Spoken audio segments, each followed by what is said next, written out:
Alright, you guys, I'm back with a new topic, another topic, and this time this one is Color in America.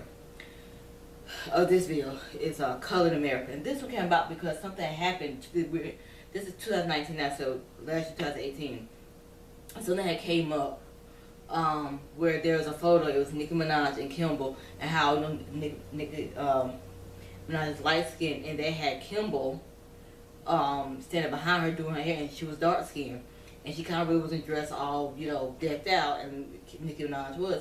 And people made such a huge deal. It became controversial because people felt, oh, here we go again, where they are saying basically that dark skin isn't beautiful, and they don't deserve to be whatever, and you're treating dark skin, I guess, like a slave, like she was a slave to Nicki Minaj, and it wasn't.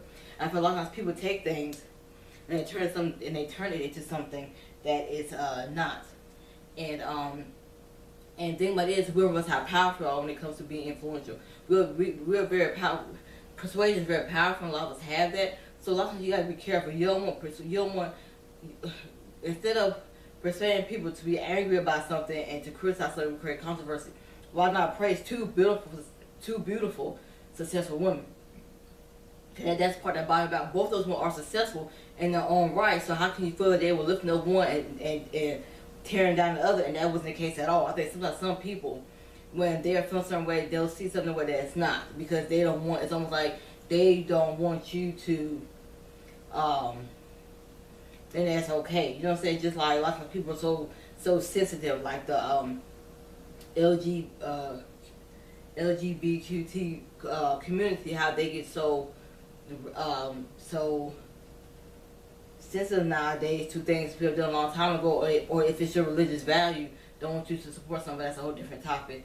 But I think a lot of times with the dark skin community, I think a lot of those people that were against that, especially saying, well, it's probably dark skinned women, and they were feeling a certain way, so they took and turned it around to criticize, because they were probably hating on a light skinned woman, and that really wasn't necessarily called for. So you make some kind of, instead of praising and being proud to see two successful black women on the cover of a magazine, both showcasing what they do, showcasing her skills as stylist, and showcasing Nicki Minaj's skills as an artist, how she was dressed up. Instead of praising, they'd be happy to see that positive. There was a positive image of two successful black women. Instead of be happy about seeing in a positive light, you want to criticize and tear down. Anyway, everybody be mad and angry. Everybody's not gonna feel the same. Everybody's not gonna think the same. You know what I'm saying? We have our opinion, but don't try to persuade people or influence people. Another one was the LeBron James and Giselle Bundchen cover shoot on Vogue, and one with Nicki Minaj, that was the L photo shoot. So with LeBron James and Giselle Bundchen on the Vogue cover shoot, people have compared it to King Kong and the Caucasian woman in the movie, because the way he looked in the picture, how he was like, he had the basketball, his arm was around like that, was around him like this, and looked like he was like, kind of picking or grabbing whatever. And they was like, oh, it's like the King Kong with the Caucasian woman going to get herself, basically referring to him as his beast, and that he was a danger. And a lot of it came from Caucasian society, because he is big dude, so although he's tight on, he's hurting her, and something that wasn't the case at all. I think what was Caucasian people were not ready to see someone that they didn't want that, and they didn't want people to accept us come together as one. So you have people that come in and say, oh no, we're gonna we're gonna say this to get people to see it like this, but that's not what it is, because we don't want this. We don't want to see a Caucasian person, male or female, and a black person, male or female, on the same cover together, next to each other, embracing, and so that embracing. So you turn into something racial, cause all this controversy. Now criticize, instead of praise something so powerful. You got a successful black man, successful white woman. They got their own feeling. He has his own feeling. She has her own feeling. Instead of praising that, but hey, instead of taking it and turning it to a positive, saying, hey, look at this diversity. Look at this.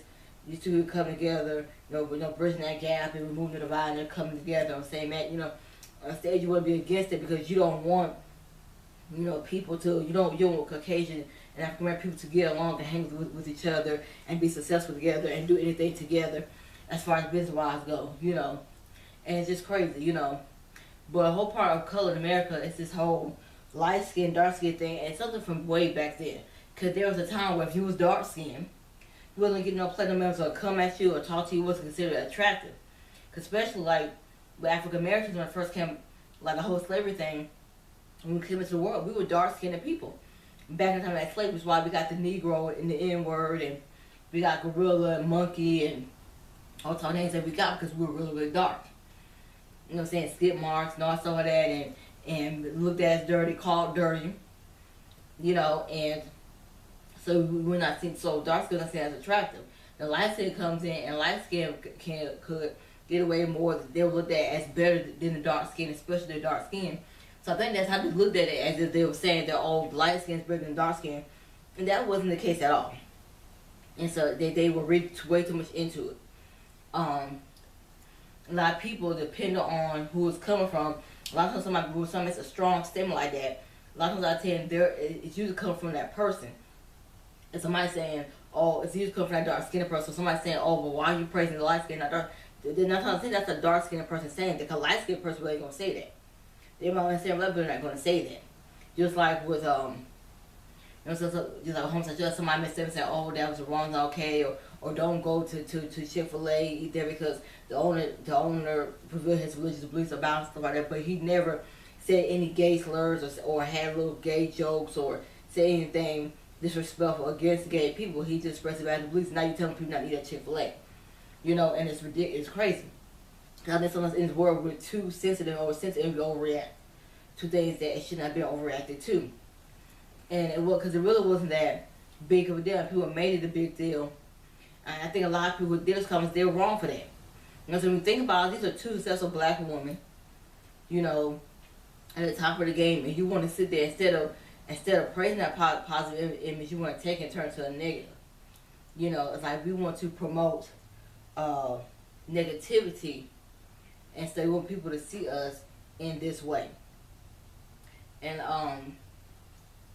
you know, because like when we watch the rest of those girls are they are fighting on these reality television shows and stuff like that. As I said before in the other video, you know, after a while it's going to be the point where they're going to feel threatened by us black women and thinking that every time we still go somewhere that we're going to be issued a prize or we're going to be racially profiled as black women because how we're portrayed, and people are glamorizing that and normalizing it and thinking that's okay to act like that. And it's not okay for us to be able to act like that. That's not how you resolve problems. You don't want kids growing up thinking that in order to resolve some, thinking that when you become an adult, you have a conflict with another black woman, the way you resolve it is by fighting that woman, throwing glass. That's not the way. That's not how a mature woman handles things when she has an issue with another woman. And so you want them to understand there are ways to handle it and get to the point where you agree, disagree. We're not gonna always, you know, I was gonna say I the person I was gonna agree. You have to agree, disagree. That we're on the same page. Our experience is different. You know, something that I'm dealing with at my job. There's an incident that happened the week of Christmas, after Christmas actually, and there was a situation, and she told her story. I told the truth, and of course, you know, it didn't match up. And her experience is gonna be her experience, and then, you know, but there was a lot going on too. But one thing I learned is that, you know, say your experience is going to match up to his experience. Just like in my past relationship with this guy I dated, my experience is going to match up to his experience. He's going to feel a thing what he feels, and you're going to know the truth of it in the situation and what really went down and stuff like that. And he's going to think how he thinks, that, you know, you never gave me a chance. You know, say you want to cut me a break, and you know, not because he doesn't really understand that when you was mine for 13 months, that person gave her plenty of chances and plenty of breaks, and repeatedly kept staying with you despite you constantly going back. And, you know, but of course they're not going to see it that way, even when you have said it more than once to them. They're not going to see it that way.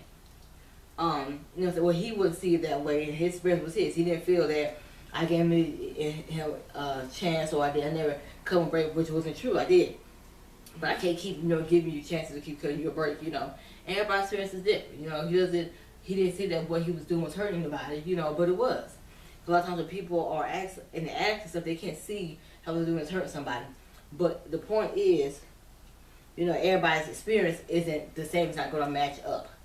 And, you know, so you have to learn how to sit there when you have conflict issues with somebody to come to remember, okay, we're going to have to talk about what happened. But once all said and done, we're probably not going to agree on the same page of what happened. Our experience is not going to be the same. We just agree to disagree. But they shouldn't be fighting. It should be glass throwing. We shouldn't be flipping over tables, pulling hair. We shouldn't be doing all that. You know what I'm saying? We shouldn't make people feel that the only way they can make a dollar is that they have to go to a reality show and make a complete fool of themselves. And they the sorry dude that has no intention of being faithful to you, or we definitely don't want them thinking that being a side chick or the mistress is normal, it's okay, and stuff like that to go after somebody's man, because it's not. Because at some point, every single one of us, at some point we're gonna get married. We're gonna want to be married, or you will be married. And the one thing you want from your husband, that any person wants from their husband or their wife, is for them to be faithful. And if you can sit there and sleep with somebody's husband, how can a man really feel that they can trust you and that you won't step out on them if you're okay sleeping with somebody's husband? Because if you're okay sleeping with somebody's husband, 9 times out of 10, you cheat on them. You know what I'm saying? And they probably were cheating, so they probably did have a boyfriend. You just don't know about that boyfriend that they had. You know what I'm saying? Because it's not on television, but it's not okay. We got to stop. There are a lot of things we're glamorized and normalized that we shouldn't normalize or glamorize and stuff. Because, like, these are real lives. It's not okay for you to sleep with somebody's husband and then turn around when the guy's going back and doing stuff, going back to the wife or whatever, you are saying hurt. Well, honey, when you was pursuing, he was already somebody else. He never was yours or belonged to you. But that's a whole different video conversation. But I'm just making a point that that's not the way. That should not be your example. Those women and those men should not be your role models. That's not how you deal with things. That's not how you behave as a man or behave as a woman. That's not how a mature or grown who has stuff together acts. That's not how a real man, a man of God, a true man acts. He doesn't have multiple women. He's not stepping out in his marriage or his relationship. He's faithful to that person. And he does right by her. He doesn't embarrass her, humiliate her, or put her through hell and back. That's not what a real man, true man does. And a real woman, and a true woman, a woman of God, would not take that, would not subject herself to that type of environment or behavior or lifestyle. Because it really should not be a lifestyle. Because there's God's law and there's man's law. So you live your life according to God or live according to man. And a lot of those on the rational are living their life according to man. But getting back to the whole color thing, we just have to be mindful in how we interact with one another, how we receive things. Don't be so quick to jump and take things so seriously or be so sensitive to something, because if the black woman was in front, I think they still would have had an issue, because first of all, she doesn't do hair, but what if they had to wear, like, maybe she came to her in some kind of way or something? There still would have been an issue, and I just think people in this world, because we're so aware now of a lot of things and how it's knowledge, and we're aware of our value and our worth and stuff, we get carried away. Sometimes we overreact about something that didn't deserve that reaction. But color in America is important, because no matter your skin tone, a woman is beautiful, a man is beautiful. Light skin, dark skin, biracial, whatever, you are beautiful. All women are beautiful, no matter what. So it shouldn't be that you tear down one woman because you feel this woman should be here. No one, regardless of the color skin, is better than the other. You know what I'm saying? A light-skinned person isn't better than a dark-skinned person, or a dark-skinned person isn't better than a light-skinned person. Nobody, we are all equal. Nobody is above anybody. We're all equal. And we're all on the same level. Even those who are not successful, living good lives, they're still equal to the people that have it all, And so we just have to be mindful of that and think of that, and just realize that, these are things that have been going on for years, color America. How a light-skinned girl was one that was going to get the man, or the light-skinned brother was the one that was going to get the girl.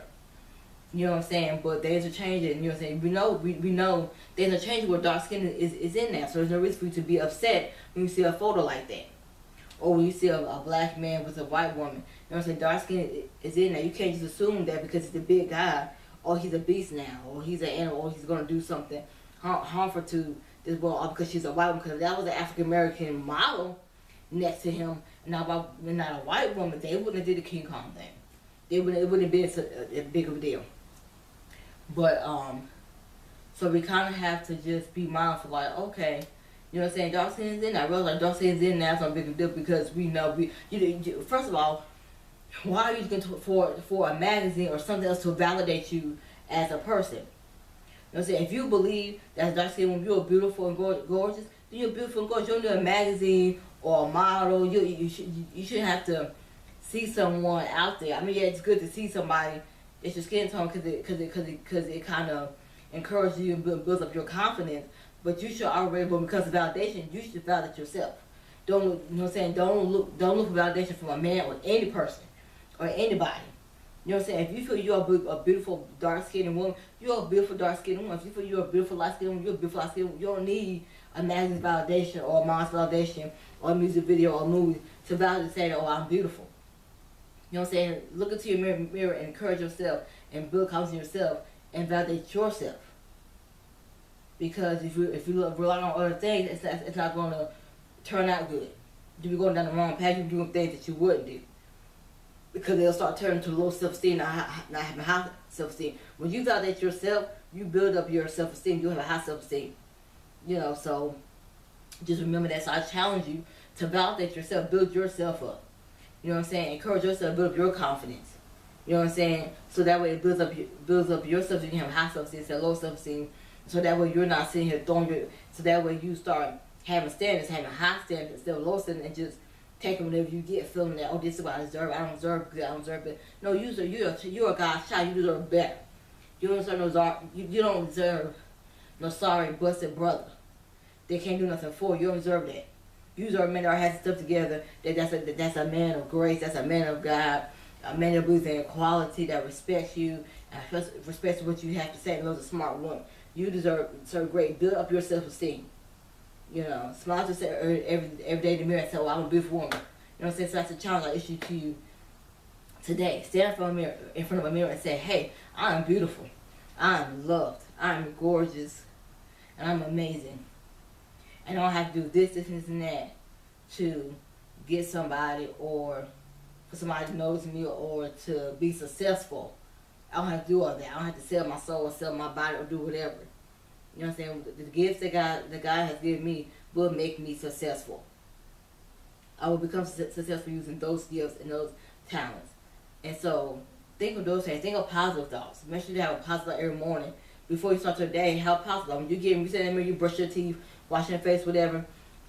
Those positive thoughts need to be running through your head. You know, and stuff. So to get your day started off right. No negative thoughts. Because when you start your day off with negative thoughts, it affects the rest of your day, how your day goes. And so then when you say you're going through your day, you're like, I don't understand, okay, why is this going on? Why is this happening? Ask yourself, okay, how did I start my day off? When I woke up this morning, what was I thinking? Did I have a positive thought? Did I have a negative thought? You know what I'm saying? So think about that. So that's my channel. I thought to you. God bless you. YouTube channel, Alicia Yancey. The name of this video is called Colored America. It will be posted soon. Enjoy. Spread the word. Hopefully I'll be in a city near you. Those are my goals. 2019 to be having speaking engagements, going to different cities and speaking on whatever the topic is at the event and changing the world. One city, one state at a time. God bless you. I love you.